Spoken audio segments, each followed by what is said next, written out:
துலாம் ராசி நேயர்களே, துலாம் ராசிக்கு எப்படி இருக்கு? வாழ்க்கையில பேலன்ஸ் தேடியவர்கள் நீங்க. ஆனா இன்னைக்கு பேலன்ஸ் இல்லாம நீங்க இருக்கீங்க. இன்னைக்கு உங்களுக்கு ஒரு ஒரு ஒரு தன்மை இல்லை. உங்களுக்கு இப்போ சில பிரச்சனைகள். நீங்க எல்லாத்தையும் நீங்க கரெக்டா பார்த்துக்க. இன்னைக்கு இதான் லைஃபோட ரியாலிட்டி. பார்த்து வச்ச கல்யாணம் சரியா இல்லாம சில பேருக்கு அது விவாகரத்து பிரச்சனைகள் இந்த மாதிரி இருந்து அதுக்கப்புறம் ரெண்டாவது கல்யாணம் அந்த மாதிரிலாம் சில பேருக்கு வரும். அதுதான் உனக்கு ரொம்ப பிக்கஸ்ட் பெயினாக இருக்குது. அட்ஜஸ்ட் பண்ணி தான் போகணும். காம்ப்ரமைஸ் பண்ணுவார். சில விஷயங்கள்லாம் போய் தான் ஆகணும். சில விஷயத்தெல்லாம் அட்ஜஸ்ட் பண்ணி தான் போகணும். என்னென்னா சில விஷயங்கள் சில பேருக்கு வந்து பார்த்தீங்கன்னா டிவோர்ஸ், எமோஷனல் பிரேக், இதெல்லாம் பாதிப்பு, அதிகமான உடல்நிலை பாதிப்பு. 1960 இந்த 90 பிறந்தவர்களுக்கு அதிகமான உடல்நிலை பாதிப்பு, மருத்துவ செலவுகள், கண்டங்கள். சில பேருக்கு வந்து பார்த்தீங்க அப்படின்னு சொன்னால் ஒரு உடன் பிறந்தோர்கள் மரணம் அப்படின்னு கூட சொல்லலாம். இதெல்லாம் சில விஷயங்கள்லாம் இருந்தது சில பேருக்கு, எல்லாருக்குள்ள சில பேருக்கு. இல்லைன்னா உடன் பிறந்தவர்களுக்கு வாழ்க்கை திசை மாறி இருக்கும்.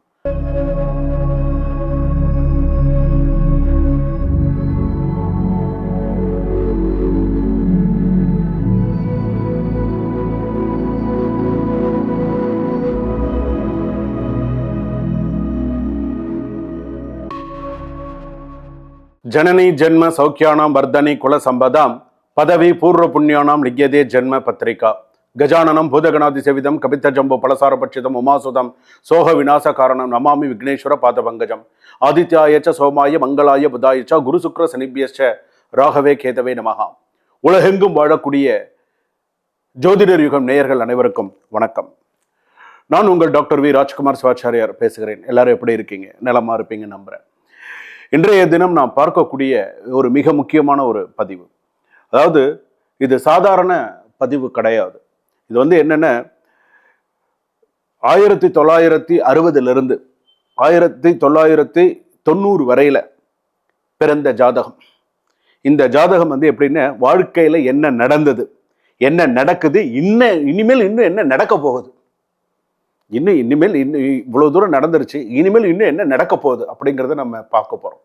இந்த வருஷத்துலேருந்து இந்த வருஷம் 1960 பிறந்தவர்களிலிருந்து 1990 வரையில பிறந்தவர்களுடைய ஜாதகத்தை முழுமையாக ஆராய்ந்து சொல்லப்படுகிறது. இதுல வந்து பார்த்தீங்கன்னா உங்க வாழ்க்கையில யாராவது துரோகம் செஞ்சுட்டாங்களா? என் வாழ்க்கையில நான் நிறைய துரோகத்தை செஞ்சுட்டேன்னு சொல்றீங்களா? ஒன்று. ஃபேமிலி லைஃப்ல ஒரு நிம்மதி இல்லாம, ஒரு சந்தோஷம் இல்லாம, அதாவது ரொம்ப அந்த ஃபேமிலி லைஃப்ல ரொம்ப டிப்ரெஸ்டாக ஃபீல் பண்ணுறீங்களா? பணம் வந்து போயிடுச்சா? பணம் போயிடுதா? பணம் இல்லையா? கொடுத்து ஏமாத்திட்டாங்களா? லாஸ் ஆகிடுதா? ஹெவி லாஸ் ஆகிடுதா? சொத்தெல்லாம் விற்று கடன் அடைச்சிங்களா? இந்த மாதிரி சூழ்நிலையெல்லாம் உங்களுக்கு நடந்ததா? பார்ப்போம். கோர்ட்டு கேஸு, ப்ராப்பர்ட்டி பிரச்சனை, டிவோர்ஸ் கேஸு, இது எல்லாமே நம்ம பார்க்குறோம். இது வந்து விதி. உங்கள் ஜாதகத்தினுடைய உண்மை என்ன அப்படிங்கிறத நம்ம தெரிஞ்சுக்க போகிறோம். பாஸ்ட் லைஃபோட எஃபெக்ட் எந்த அளவுக்கு இருந்தது, ப்ரெசன்ட் ஸ்ட்ரகிள், இப்போ இருக்கிற போராட்டம் என்ன, ஃபியூச்சரில் 2026 36 வருஷத்தில் அதுக்குள்ளே உங்களுக்கு எந்த வருஷம் உங்களுக்கு நல்லது நடக்க போகுது, எந்த கடவுள் உங்களை காப்பாற்ற போகிறார், அதுதான் முக்கியம். எந்த சாமியை நீங்கள் இருக்க பிடிக்கணும், எந்த சாமி உங்களை காப்பாற்ற போகிறார் அப்படிங்கிறது பார்க்க போகிறீங்க. இதை முழுமையாக பாருங்கள். அப்போ உங்களுக்கு வாழ்க்கைன்னா என்னன்னு புரியும். அதுதான் இம்பார்ட்டன்ட். வாங்க 12 ராசிக்குள்ளே போகலாம். துலாம் ராசி நேயர்களே, துலாம் ராசிக்கு எப்படி இருக்குது? வாழ்க்கையில் பேலன்ஸ் தேடியவர்கள் நீங்கள். ஆனால் இன்னைக்கு பேலன்ஸ் இல்லாமல் நீங்கள் இருக்கீங்க. இன்னைக்கு உங்களுக்கு ஒரு ஒரு ஒரு தன்மை இல்லை. உங்களுக்கு இப்போ சில பிரச்சனைகள். நீங்கள் எல்லாத்தையும் நீங்கள் கரெக்டாக பார்த்துக்க. இன்னைக்கு இதான் லைஃபோட ரியாலிட்டியே. இதுதான் உண்மை.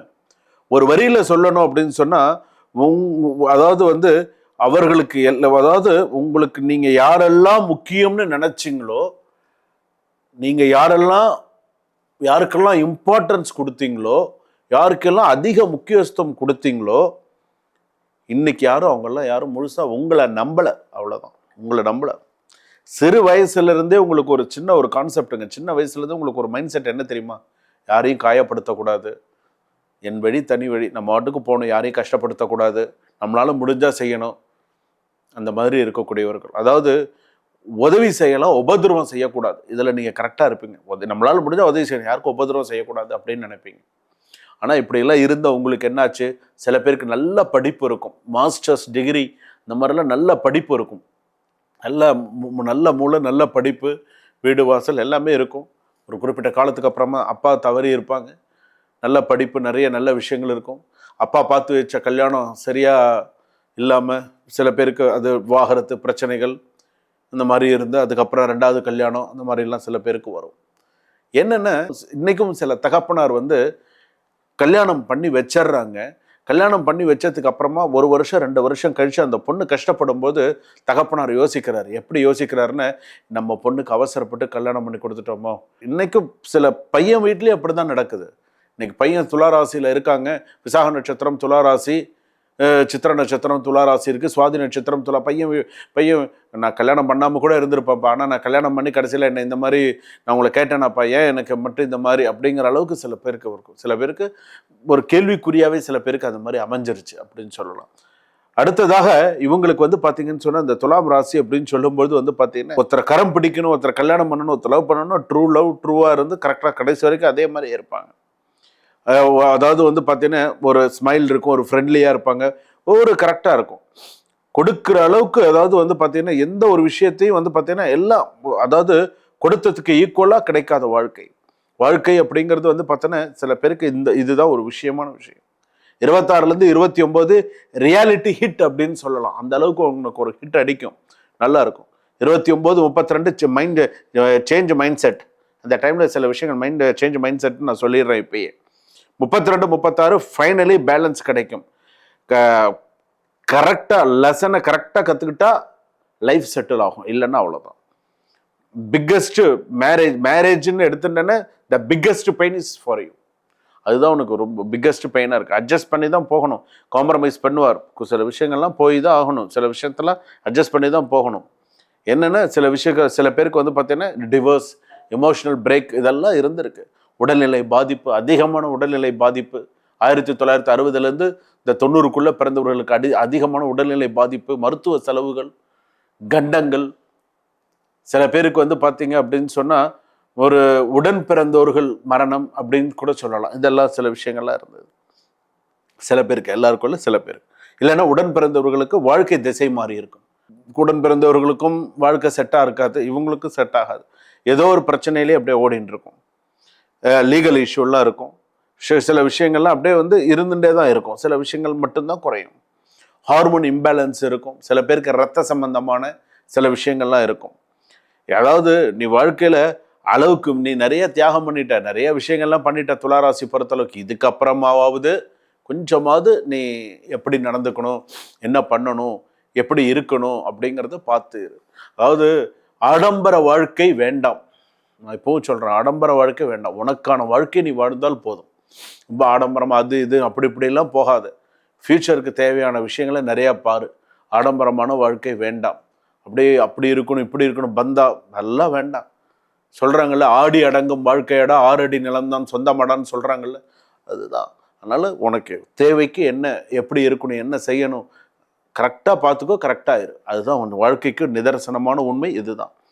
ஸோ நீ போக வேண்டிய ஆலயம் அப்படின்னு சொன்னால் திருவண்ணாமலை. நீங்கள் கேள்விப்பட்டிருப்பீங்க, திருவண்ணாமலை அருணாச்சலேஸ்வரர் கோவில் பிரசித்தி பெற்ற ஸ்தலம். ஆனால் நீங்கள் அந்த திருவண்ணாமலையிலே நீங்கள் போக வேண்டிய ஆலயம் புத்திர காமேஸ்வரர் ஆலயம் அப்படின்னு இருக்கு. அந்த ஆலயத்துக்கு நீங்கள் போயிட்டு வாங்க. நேரம் கிடைக்கும் பொழுது உங்களுடைய 1960லேருந்து 90க்குள்ளே நான் பிறந்திருக்கேன் சார்ன்னு சொன்னால் கண்டிப்பாக ஒரு விசிட் அந்த கோயிலுக்கு போயிட்டு வாங்க, புத்திர காமேஸ்வரர் ஆலயம். ஸோ அந்த கோயிலுக்கு போயிட்டு வந்தேன்னா நிறைய மாற்றங்கள், நிறைய நல்ல விஷயங்கள் உன் வாழ்க்கையில் படிப்படியாக நடக்கும். யாரையும் நம்பாது, வேண்டாம்.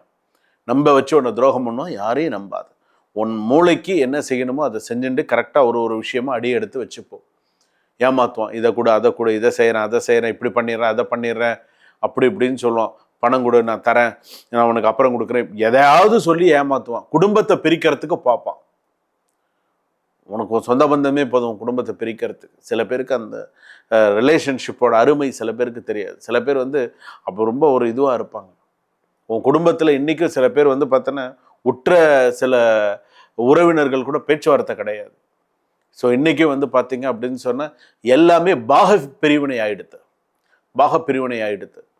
பாக பிரிவினைன்னா என்னன்னு தெரியும் உங்களுக்கு.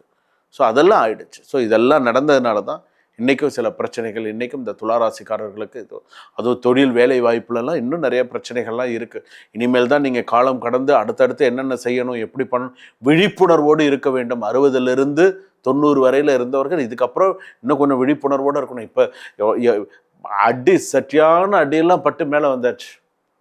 ஒரு 30 வருஷம் இப்படி, ஒரு 30 வருஷம் அப்படி, ஒரு இது அப்படியே மாற்றி மாற்றி வந்தாச்சு. இதுக்கப்புறமாவது வாழ்க்கையில் அடுத்த செகண்ட் நீங்கள் லைஃப்பில் நல்லா வரணும்னு நீங்கள் இதை நான் சொன்ன மாதிரி பண்ணுங்க. சரியா? சுபம்.